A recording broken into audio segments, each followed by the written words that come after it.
क्या है आध्यात्म? दर्शन, चिंतन धारा, विद्या या संस्कृति की परंपरागत विरासत। आध्यात्म दर्शन यानी जीवन का शाश्वत सत्य। मानव जीवन से जुड़े शाश्वत सत्यों को जानिए और समझिए उपासक डॉक्टर सोहन राज तातेड़ से हमारे खास कार्यक्रम आत्मविज्ञान में। आत्मविज्ञान यानी सही दृष्टि, सही सोच। भाई और बहनों, मातृशक्ति को नमन। स्टूडियो में आपका हार्दिक स्वागत, अभिनंदन, सत्कार है। आत्मविज्ञान साइंस ऑफ द सोल कार्यक्रम के अंतर्गत हम आपको सही दृष्टि, सही सोच, राइट विजन, राइट थिंकिंग के तहत आपकी दिशा बदलते हैं। उससे आपकी दशा बदलती है, आपकी नजर बदलते हैं, उससे आपका नजरिया बदलता है, आपकी दृष्टि बदलते हैं, जिससे आपकी सृष्टि बदलती है। इसीलिए इसको दृष्टि विज्ञान कहा जाता है। और इस दृष्टि विज्ञान के माध्यम से हम आपको सनातन सत्य की बात बताते हैं, अल्टीमेट ट्रूथ बताते हैं, सार्वभौम सत्य बताते हैं। उससे आपको प्राप्ति होती है शाश्वत सुख की, इटर्नल सुख की, जो कि सुख कभी भी जाता नहीं है, परमानेंट रहता है। ये सारा कार्य हम अलग अलग एपिसोड्स जो से सपोर्टिंग होते हैं उसके माध्यम से करते हैं। तो आज बहुत सुंदर एपिसोड लेकर के हम आपके सामने उपस्थित हो रहे हैं। आज का हमारा विषय है संग्रह और विसर्जन। भाई और बहनों, संग्रह और विसर्जन ये लॉ ऑफ नेचर है, ये प्रकृति का नियम है। और ये दोनों संतुलन में चलते हैं तो हमारी प्रकृति अच्छी रहती है। प्रकृति एक तो पूरा कॉस्मॉस है, पूरा वर्ल्ड है, पूरी दुनिया है, पूरा संसार है, पूरा लोक है। और एक हमारी प्रकृति मन वचन काया, जिससे कि हमारा शरीर का संचालन होता है, वह भी प्रकृति होती है। और अगर हम जो है बात करें हम आयुर्वेद की भाषा में, तो वात पित्त का प्रकृति होते हैं। अगर हम गुणों की बात करें तो रजोगुण, तमोगुण और सतोगुण ये भी प्रकृति है। इनका संतुलन रहना और वात पित्त कफ का संतुलन रहना, मन वचन काया का संतुलन रहना, वह भी प्रकृति है। और वह संतुलन संसार का नियम है। संग्रह और विसर्जन ये संतुलित रहना, ये प्राकृतिक नियम है, लॉ ऑफ नेचर है। देखिए, एक कोई भी फैक्ट्री है तो सबसे पहले मैन्युफैक्चरिंग करती है। तो मैन्युफैक्चरिंग करके और वो सारा सामान तैयार करते हैं, ये संग्रह कहलाता है। लेकिन वो उस फैक्ट्री को जो है अगर हमने उसको सेल न किया, लोगों तक न भेजा, लोगों को उसका फायदा नहीं पहुंचाया, तो लोगों तक भेजना ये विसर्जन है। तब जब लोगों तक जाता है तब वह संग्रह लाभकारी होता है, क्योंकि विसर्जन साथ में जुड़ गया। हम जो भोजन करते हैं, हमने जो है पहले अपना जो भोजन जितना हमारे शरीर को आवश्यकता है उतना भोजन किया, ये संग्रह हो गया। और संग्रह होता रहे तो क्या होगा, हमारे अजीर्ण हो जाएगा, हमारा पेट फटने लग जाएगा। वो भोजन पचना चाहिए। जब वो छोटी आंतों के द्वारा भोजन पचता है, यकृत तक जाता है और मलद्वार के द्वारा जो है जो शेष बचा हुआ जो टॉक्सिन्स है या शेष बचा हुआ जो भी स्थूल है, वह हमारे मल के रूप में शरीर से बाहर निकल गया। मल के रूप में शरीर से बाहर निकलना विसर्जन है। छोटी आंतों के द्वारा जो है यकृत तक उस भोजन को, एक जो हमारी जैसे मौसमी का जूस कैसे पीते हैं, कैपिलरी के माध्यम से भेजना और जिससे ब्लड बनता है, ये सारा विसर्जन है। तो ये दोनों साथ चलते हैं। वैसे एक दूसरे के विरुद्ध लगते हैं, लेकिन दूसरे दृष्टिकोण से सोचे, अनेकांत की दृष्टि से, तो ये दूसरों के कंप्लीमेंट्री है। और ये एक सिक्के के दो पहलू है और ये संतुलन पैदा करते हैं। कुल मिला के संग्रह और विसर्जन संतुलन का नियम है और ये प्राकृतिक नियम है, लॉ ऑफ द नेचर है। अब देखिए, हम जो थोड़ा और आगे बढ़े तो देखिए, एक दुकानदार है जो किसी चीज स्टॉकिस्ट है और स्टॉक करता रहता है। आजकल देखिए, कोरोना जो वायरस की बात चल रही है हमारे पूरे विश्व के अंदर, कोरोना वायरस इतना भयावह रूप से जो है वह फैला तो नहीं है, लेकिन फैल रहा है क्योंकि महामारी WHO ने डिक्लेयर कर दी है। महामारी होने के बाद में हम असेसमेंट नहीं कर सकते कि वो कितना फैल जाए, न फैले, ईश्वर की कृपा है, फैलना भी नहीं चाहिए। हम मंगल भावना करते हैं पूरे विश्व के लिए कि ये जो कोरोना वायरस जो है विश्व के अंदर न फैले और किसी को जो है वो उसका जान तक न ले ले, क्योंकि ये जानलेवा है और इसका अभी तक इलाज ट्रीटमेंट लागू नहीं हुआ है। इसलिए हम तो ईश्वर से मंगल भावना करते हैं 7 अरब की जनसंख्या के लिए कि वो कोरोना से प्रभावित न हो। ये आत्मविज्ञान कार्यक्रम के तहत जो है हम हर क्षण हर एपिसोड के अंदर मंगल भावना रखते हैं और जहाँ तक हो सके हम उसका जो उपाय बताते हैं, जो दवाई ना हो लेकिन हमारी सोच के रूप में, दृष्टि विज्ञान के रूप में हम जो है दवाई बताते हैं, वो कारगर सिद्ध होती है क्योंकि वो हमारा फेथ हीलिंग है। दृष्टि विज्ञान कार्यक्रम फेथ हीलिंग का कार्यक्रम है।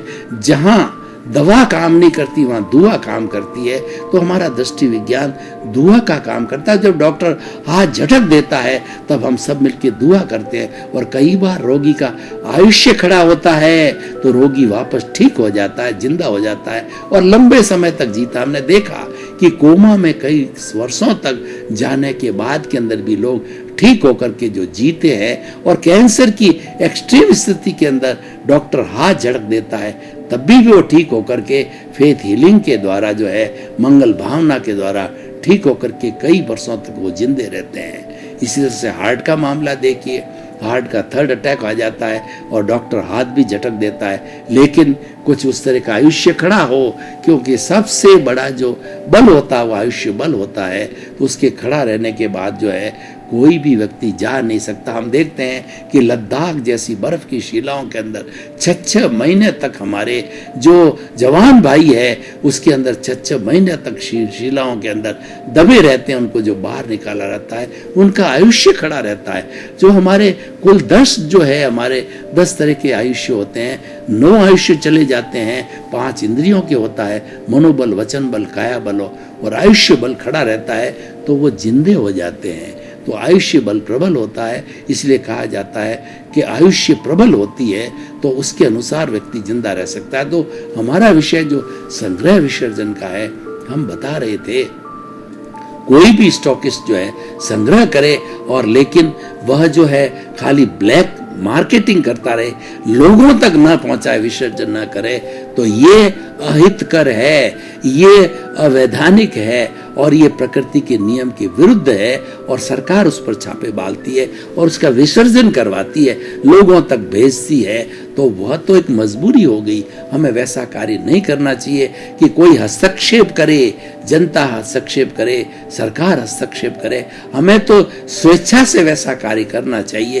कहने का मतलब संग्रह के साथ में विसर्जन की भावना हर वक्त रखनी चाहिए। अब देखिए, मान लीजिए कि कोई व्यक्ति के जो पुण्योदय है, उसके धन बहुत आ रहा है लेकिन उसकी आवश्यकता बहुत कम है। बिल गेट्स को देखिए तो बिल गेट्स के पास जो वो विश्व के रिचेस्ट व्यक्ति है, उनका पुण्योदय इतना भारी है कि उनकी आवश्यकता तो 2-3% जो उनकी इनकम है उसमें हो जाती है। 97% जो है उन्होंने 13 साल की उम्र के अंदर, बाद में जो उनका विवाह और पत्नी भी साथ जुड़ गई तो IT कंपनी खोली और ये IT कंपनी इतनी बढ़ते बढ़ते आज जो 65 वर्ष के हो गए, तब उन्होंने अब ये घोषणा कर दी, क्योंकि वो विसर्जन में विश्वास करते हैं, केवल संग्रह में विश्वास नहीं करते। ये बहुत बड़ा विश्व के सामने एक एग्जाम्पल है। उन्होंने ये घोषणा कर दी कि अब मैं इस कंपनी का MD न रहूंगा, मात्र उसका संरक्षक रूप में रहूंगा और मेरा शेष जीवन जो है, मेरे जो है वो इतना सारा जो ये जो मैंने जो चैरिटेबल ट्रस्ट में डाल रखा है, लोक कल्याण में, लोगों के रोटी, कपड़ा, मकान, शिक्षा, चिकित्सा के अंदर जो मेरा सारा पैसा जा रहा है, उस लोक कल्याणकारी प्रवृत्तियों में मैं जो है ज्यादा समय लगाऊंगा पत्नी के साथ मिल करके, ताकि कि मेरे जीवन का जो संग्रह और विसर्जन का जो है वो सूत्र है वह संतुलित हो सके और मैं ज्यादा से ज्यादा मेरी संपत्ति का विसर्जन करूं। भाई और बहनों, ये भगवान महावीर ने कहा कि वस्तु परिग्रह नहीं है, चाहे आपके पास में करोड़ों की संपत्ति है, आपके पास मकान है, बंगले है। और पुराने समय में भगवान महावीर के 10 जो श्रावक थे, जिसमें आनंद श्रावक जो प्रथम श्रावक था, उस वक्त में जो है कैलकुलेशन जो धन की होती थी वो गायों के समूह के द्वारा होती थी, बैलों के समूह के द्वारा होती थी, खेती के द्वारा होती थी। उन सब के अंदर उस वक्त में वो अरबपति जो है था, लेकिन अपने लिए इच्छा परिमाण कर रखा था, सीमाकरण कर रखा था कि मेरे व्यक्तिगत जीवन के लिए मैं इतना जो है वो भोजन का रखूंगा, इतना कपड़ों का रखूंगा और इतना चिकित्सा का, सुविधा का, यानी खुद के उपभोग की उन्होंने सब सीमा कर रखी थी। तो वो मात्र कुछ इतने तौलिए रखूंगा, इतने कपड़े रखूंगा, इतनी जूती रखूंगा और इतने भोजन में इतने द्रव्य रखूंगा। इन सब चीजों का कारण क्या था कि उनका मुमुक्षा भाव था, उनकी संग्रह के प्रति अनासक्ति थी और वो सारा पैसा विसर्जन में जाता था। तो इसीलिए भगवान ने, महावीर ने कहा कि वस्तु संग्रह परिग्रह नहीं है, वस्तु के प्रति जो है संग्रह की भावना, व्यक्ति के प्रति, उस वस्तु के प्रति आसक्ति की भावना, वस्तु के प्रति ममत्व रखना जो है वह भावना, वो परिग्रह है। इसीलिए विसर्जन, संग्रह के साथ में विसर्जन करो। जो कुछ भी आपको प्रकृति ने दिया है, आपके जो है शुभ कर्मों ने दिया है, आपके पुण्योदय ने दिया है, तो जितना आपका और आपके परिवार के लिए आवश्यक हो, उसके अतिरिक्त जितना भी हो, उसका सब उस संग्रह का विसर्जन करो, उसको इकट्ठा मत करो। और कई बड़े लोभी जीव होते हैं, वो संग्रह करते रहते हैं, संग्रह करते रहते हैं। 1 मकान चाहिए, 10 मकान खड़े करते हैं। 1 करोड़ रुपया चाहिए, 100 करोड़ रुपया इकट्ठा कर लिया और वो संग्रह करते रहते हैं, विसर्जन नहीं करते। तो ऐसे लोगों के लिए क्या होता है, सरकार की रेड पड़ती है और पैसा लूट करके लोग ले जाते हैं, क्योंकि प्रकृति का नियम है। संग्रह के साथ में विसर्जन है, ये प्रकृति का नियम है। एक बड़ी सुंदर कहावत है कि वो कहावत है कि विषयी नर की लालसा और पाम रोग की खाज और लोभी की धन लालसा और तीनों बेअंदाज। ये जो लालसा की दुनिया है, ये जो तृष्णा की दुनिया है, ये ग्रीड की दुनिया बड़ी विचित्र होती है। जो लोग जो वेश्यावृत्ति करते हैं, वो जो विषयी होते हैं, उनका शरीर क्रश हो जाता है, लेकिन विषय में डूबे रहते हैं, क्योंकि वो एक तृष्णा है।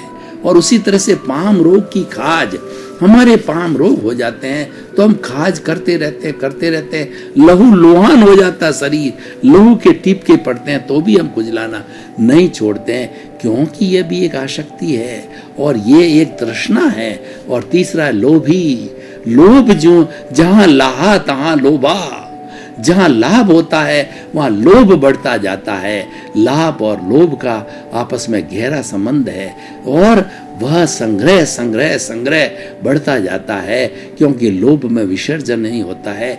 विसर्जन करने के लिए अनासक्ति की भावना पैदा करनी होती है कि मेरा ये जो इसका मैं करूंगा क्या, और आखिर जो है इसके दुष्परिणाम आएंगे।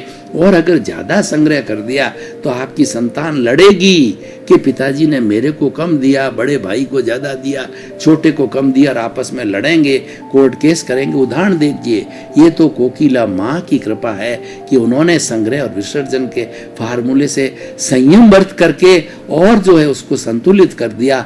वरना आज सोच सकते हो कि इतना बड़ा रिलायंस ग्रुप है जो है अपना मुकेश भाई और अनिल भाई की क्या हालत होती। लेकिन भगवान का शुक्रिया है और कोकिला माँ की सूझबूझ है, उन्होंने संग्रह और विसर्जन के संतुलन के फॉर्मूले को देखा और उनके बीच में ठीक किया। तो हम ये कहना चाहते हैं कि जितने बड़े बड़े हमारे हिंदुस्तान के कॉरपोरेट ग्रुप है, टाटा है, बिरला है, डालमिया है, सिंघानिया है, और उन लोगों ने ये संग्रह और विसर्जन के फॉर्मूले को बहुत अच्छी तरह से समझा। मैं आपको एक उदाहरण देना चाहता हूँ। हम के भारतवर्ष के बहुत पुराने घनश्याम दास जी बिरला, जो कि बहुत बड़ा ग्रुप है बिरला समूह का, उन्होंने अपने बेटे बसंत कुमार को पत्र लिखा कि हो भे चिरायु बसंत कुमार, ये जो धन संपत्ति अपार तुम्हें मिली है ये तुम्हारे पुण्योदय के कारण है, लेकिन ये धन संपत्ति तुम्हारी नहीं है, ये संपत्ति सारी दुनिया, ये सारी लोग की है, ये पब्लिक प्रॉपर्टी, इसको अपनी मत समझना। और तुम्हारी कोई भी संतान कपूत निकले उसको एक धेला मत देना। और तुम अहंकार मत करना, लोभ में मत जाना, इंद्रियों का संयम करना, योग करना और ट्रस्टीशिप में विश्वास करना, संग्रह और विश्वास में विश्वास रखना कि जो कुछ भी मेरी आवश्यकता है उसके अतिरिक्त है, उसका जो विसर्जन करो। तब बिड़ला जी ने अपने समय के अंदर जो है कितने बिड़ला मंदिर बनाए, कितनी धर्मशालाएं बनाई, कितनी वाचनालय बनाए और कितने हॉस्पिटल बनाए, कितने कॉलेज, यूनिवर्सिटी और स्कूल बनाई और कितना कितना आज उस चैरिटी का लाभ उठा रहे। यही बात उन्होंने अपने पुत्र को कही, क्योंकि वो संग्रह और विसर्जन के सूत्र के अंदर विश्वास करते थे कि अकेला संग्रह जो है वह दुखदाई हो सकता है और संग्रह के साथ में विसर्जन करोगे तो आपका ये संतुलन बना रहेगा। हम जो है खाते ही रहेंगे तो हमारा ब्लड प्रेशर बढ़ जाएगा और हमें नींद की गोलियां लेनी पड़ेगी। और ज़्यादा संग्रह किया तो वो कभी व्यक्ति जो है वो नींद की गोलियां कौन लेता है? जो ज़्यादा संग्रह करता है। लेकिन संग्रह के साथ विसर्जन रखता है कि ईश्वर ने दिया है तो दोनों हाथ से चैरिटी करता है और लोगों की भलाई में लगाता है। लूले, लंगड़े, अपाहिज, मूक, बधिर और जो अनाथ और जो हमारी विधवाएं हैं और हमारे ऐसे लोग जिनको कि हिंदुस्तान 50% पॉवर्टी के अंदर जीता है, लोक कल्याण में पैसा लगाता है, परोपकार के अंदर उस धन का उपयोग करता है, वह धन्य है। और वो क्यों धन्य बनता है कि अनासक्ति भावना से ओतप्रोत है। वह वस्तु में परिग्रह नहीं समझता है, आसक्ति में परिग्रह समझता है और वह जो संग्रह और विसर्जन के सूत्र को समझता है, संतुलन के सूत्र को समझता है तो संग्रह के साथ साथ में विसर्जन करता जाता है। ये बात अलग है कि किसी बेचारे को तो 2 जून की रोटी भी नहीं मिलती, यार परिवार का भरण पोषण भी पूरा नहीं होता तो वो बेचारा क्या विसर्जन करेगा? तो उसकी जो चीज है वो संग्रह नहीं कहलाती, वो तो नीड कहलाती है। भगवान ने जो है कहा कि जो गृहस्थी होता है उसके घर होता है, उसके रसोई होती है, उसके रिश्ते होते हैं, वो साधु नहीं है। जो साधु होता है उसके घर नहीं होता, रसोई नहीं होती, रिश्ते नहीं होते, वो तो वसुधैव कुटुंबकम का सदस्य होता है। वो भिक्षा मांग कर खाता है, जो कुछ भी वो समाज से लेता है क्योंकि समाज को ज्ञान देता है। समाज के 2 तिन्नाणम तार्याणम है, खुद तरता है और समाज को जो है इस दुनिया से तारने के सूत्र बताता है, ज्ञान देता है। तो लोग उसको अपने आप साधु महात्मा को जो है वो भिक्षा देते हैं, बड़े सम्मान के साथ में भिक्षा देते हैं। वो भिक्षा भिखमंगे की भिक्षा नहीं कहलाती है, वो सम्मान के साथ दी गई होती है। वो हमारा जो है वो दान कहला जाता, संयति दान कहला। वो भिक्षा जो है वो भिखारी को भिक्षा देना, संयति को भिक्षा देना में रात दिन का अंतर है। वो संयति दान कहलाता है क्योंकि उसका जीवन जो है अहिंसा की भावना से ओतप्रोत होता है। तो भाई और बहनों, हम कहना चाह रहे थे नीड जायज है, ग्रीड है, ये संग्रह है। महात्मा गांधी ने कहा कि आप नीड का अवश्य उपयोग करिए, अपने परिवार के लिए रोटी, कपड़ा, मकान, शिक्षा, चिकित्सा सुविधा को जरूर जुटाइए, प्राथमिकता दीजिए। उसके अतिरिक्त जो होता है उसमें मत जाइए, वो आपकी ग्रीड है। ग्रीड के लिए कहा गया, भगवान महावीर ने कहा कि जो है ये संसार के अंदर जितनी भी सुविधाएं हैं वो सारी सुविधाएं, सारा धन संपत्ति, क्योंकि व्यक्ति की जो तृष्णा है वो आकाश के समान अनंत है। एक व्यक्ति को सारी सृष्टि का धन दे दिया जाए तो भी वह नहीं धापता है, क्योंकि वह तृष्णावान है, वो संग्रह वृत्ति का है। लेकिन अगर विसर्जन की भावना उसमें आती है, कि छोड़ने की भावना आती है, त्याग की भावना आती है और एक्युमुलेशन को छोड़ करके वो डोनेशन की बात में जाता है, वो विसर्जन में जाता है, तो उस व्यक्ति का जीवन सार्थक होता है, संतुलन होता है और सही मायने में वो अच्छा इंसान बनता है। तो भाई और बहनों, आज मैं इस एपिसोड को जो है ओपन टू द ऑडियंस करता हूँ और मैं ये आप लोगों की राय जानना चाहता हूँ कि संग्रह और विसर्जन के संतुलन का सूत्र आपको कैसा लगा, इसकी क्या सामाजिक रिलीवेंस है, इसकी क्या जो है उपयोगिता है और ये मनुष्य को जो है क्या दे सकता है, समाज को क्या दे सकता है, विश्व को, राष्ट्र को क्या दे सकता है। तो मैं कहना चाहूँगा it is a law of the nature. ये जो भी पालन करेगा वह प्राकृतिक जीवन जिएगा और उसके फल हमेशा अच्छे रहेंगे, क्योंकि जो नेचुरल लॉज है, लॉ ऑफ द नेचर है, वह हितकारी है, सबके कल्याण के लिए होते हैं। क्योंकि नेचर तो हमारी माँ है, वो हम सबको जन्म लेने वाली है। कोई भी माँ की कितनी भी संतान हो, चाहे 5 बेटे बेटियां हो, सबके प्रति वो समान नज़र से देखती है और सबके पालन पोषण के अंदर एक सा हिसाब रखती है। इसलिए हमारी माँ किसी के साथ पक्षपात नहीं करती। वो तो माँ तो ये कहती है कि 84 लाख जीवा योनि, उन सब को जन्म मैं देते हूँ। I am creator, I am operator और आई एम डिस्ट्रॉयर आल्सो। कैसे कि कोई भी जो 5 भूत है, पृथ्वी, जल, अग्नि, वायु और आकाश, ये मैं कुदरत हूँ, ये मेरी कुदरती रचना है। और मेरा कुदरत का कानून क्या है कि इन 5 भूतों से मैं हर प्राणी को जन्म देती हूँ और उससे उनका पोषण करती हूँ। हमारे जीवन भर जो पोषण का चलता है उसमें ये 5 भूत होता है। रोटी, कपड़ा, मकान, शिक्षा, चिकित्सा, इन सब सुविधाओं में ये 5 भूत ही है। क्योंकि ये 5 बेसिक एलिमेंट जो है इस सृष्टि के एलिमेंट है, नेचर माँ के हैं, कुदरत के हैं, प्रकृति के हैं, छठा कोई एलिमेंट नहीं है। और जब कोई भी प्राणी जन्म लेने के बाद के अंदर राम नाम सत्य होता है, वो भी जो है जो क्रिएशन, ऑपरेशन और डिस्ट्रक्शन, वो सब सृष्टि, पृथ्वी माँ, वो नेचर करती है, कुदरत करती है। तब वो विलीन होने के बाद शरीर भी जो कि 5 भूत से बना हुआ होता है, तो उसमें पृथ्वी में, जल में, अग्नि में, वायु में और आकाश में जब जलता है, जब जला दिया जाता है, जब उसकी अंत्येष्टि कर दी जाती है तो 5 भूतों में वापस मिल जाते हैं। तो इस सृष्टि के लिए कहा गया है, आइंस्टीन ने लगाया एक फार्मूला, E=mc²। E का मतलब एनर्जी, M का मतलब मास, C² कांस्टेंट है। यानी इस पूरी सृष्टि की भूत, भविष्य, वर्तमान के अंदर एनर्जी न घटती है न बढ़ती है। उसका जो है म्यूटेशन होता है, उसका जो है वो कहना चाहिए रूपांतरण होता है, ट्रांसफॉर्मेशन होता है। ठोस द्रव में बदलता है, द्रव गैस में बदलती है, गैस वाइब्रेशंस में बदलता है। और सारी सृष्टि ये रिलेटिव है, ये वाइब्रेशन की सृष्टि है।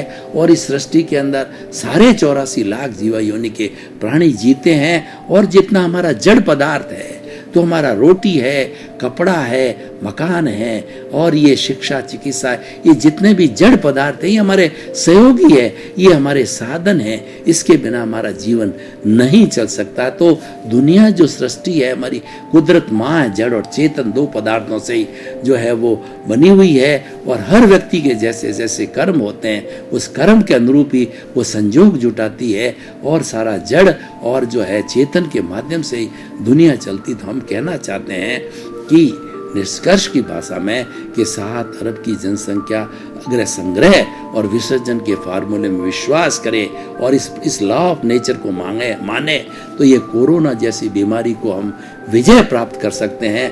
और ये कोरोना जैसी बीमारी पैदा भी हुई है, ये असंतुलन के कारण हुई है कि हमने संग्रह और विसर्जन के फार्मूले को सही नहीं समझा, हमने लॉ ऑफ नेचर को ओबीडियंस नहीं किया। भाई और बहनों, आपका बहुत बहुत धन्यवाद। आप हमारा आत्मविज्ञान कार्यक्रम बराबर देख रहे हो, हमको बड़े प्रमाण मिल रहे हैं, हमको खुशी हो रही है कि आपकी इसमें बहुत जिज्ञासा है। आप इसको देखते रहिए, क्योंकि इसमें सफलता के सूत्र है, आपके जीवन निर्माण के सूत्र है, आपको अच्छे इंसान बनाने के सूत्र है। क्योंकि हमारा उद्देश्य है सुधरे व्यक्ति, समाज व्यक्ति से राष्ट्र स्वयं सुधरेगा। इसी क्रम में आपका जीवन आनंदमय हो, मंगलमय हो, सुखमय हो, धन्य हो, आपके प्रति मंगल भाव। क्या है आध्यात्म?